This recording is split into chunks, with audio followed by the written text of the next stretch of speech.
Friends, দেখুন ceiling ফ্যানের উপরের প্লেটে একটা বিয়ারিং আর সিলিং ফ্যানের নিচের প্লেট সেখানেও একটা বিয়ারিং।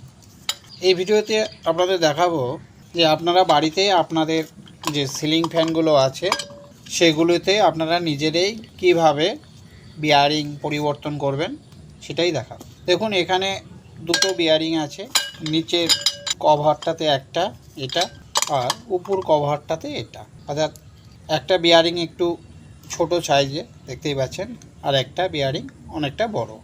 এই যে দুটো বিয়ারিং আপনারা দেখতে পাচ্ছেন, এই দুটো বিয়ারিংয়ের মধ্যে নিচের যে অংশে যে বিয়ারিংটা থাকে সেটা হচ্ছে এটার নাম্বার হচ্ছে, আপনাদের একটু দেখাচ্ছি, এখানে লেখা আছে দেখতে পাচ্ছেন কি না, 6201, অর্থাৎ ছোট বিয়ারিং।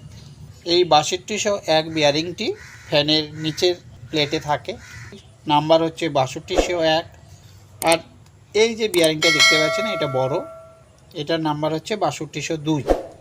এটা আপনার ফ্যানের যে উপরের প্লেটটা সেখানে লাগানো থাকে। আপনারা এগুলো সহজেই আপনাদের আশেপাশের যে বাজারে ইলেকট্রনিক্সের দোকানগুলো আছে সেগুলোতে আপনারা পেয়ে যাবেন।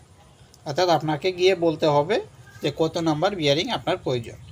ছোটোটা নিচে থাকে 6201, উপরের যে বিয়ারিংটা সেটা হচ্ছে 6202। এই দুটো বিয়ারিংই সিলিং ফ্যানে ব্যবহৃত হয়, প্রায় সব সিলিং ফ্যানেই। এই দুটো বিয়ারিং পরিবর্তন করতে হলে আপনাকে প্রথমে বিয়ারিং দুটো লাগবে।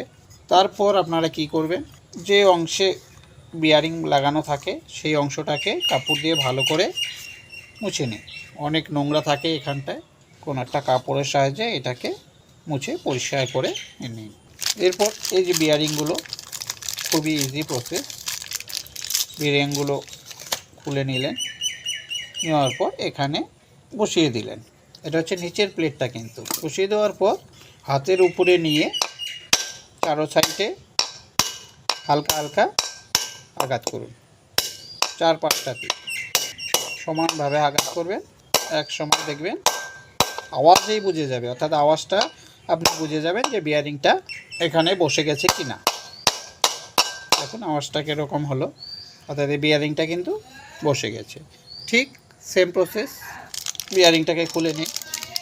দেখুন অনেকটা বড় এটা, আর এটা পুরনো বিয়ারিং। দুটোকে দেখুন একদম সেম সাইজ, অর্থাৎ 6202। আপনাদের দেখাচ্ছে এখানটাতে লেখা আছে 6202।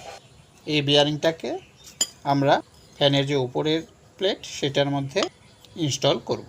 প্লেটটাকে হাতে নেবেন, হাতে নেওয়ার পর ভালো করে এটাকে বসিয়ে দিন। বসিয়ে দেওয়ার পর এটারও ঠিক একই রকম চারপাশে হালকা হালকা আঘাত করুন। দেখবেন আওয়াজটা এক সময় বলে দিবে যে বিয়ারিংটা বসে গেছে, আর যাওয়ার জায়গা নেই, আওয়াজেই বুঝে যাবেন। দেখুন বিয়ারিংটা বসে গেছে। এই দুটো প্লেটের যে দুটো বিয়ারিং সেটা ইনস্টল করা হয়ে গেল। আপনারা এভাবে আপনাদের বাড়ির যে প্রয়োজনীয় ফ্যানগুলো সেগুলোর বিয়ারিং কিন্তু সহজেই পরিবর্তন করতে পারবেন। এতক্ষণ আমার সাথে থাকার জন্য আপনাদের অনেক অনেক ধন্যবাদ। আপনারা সকলে ভালো থাকবেন। বাই।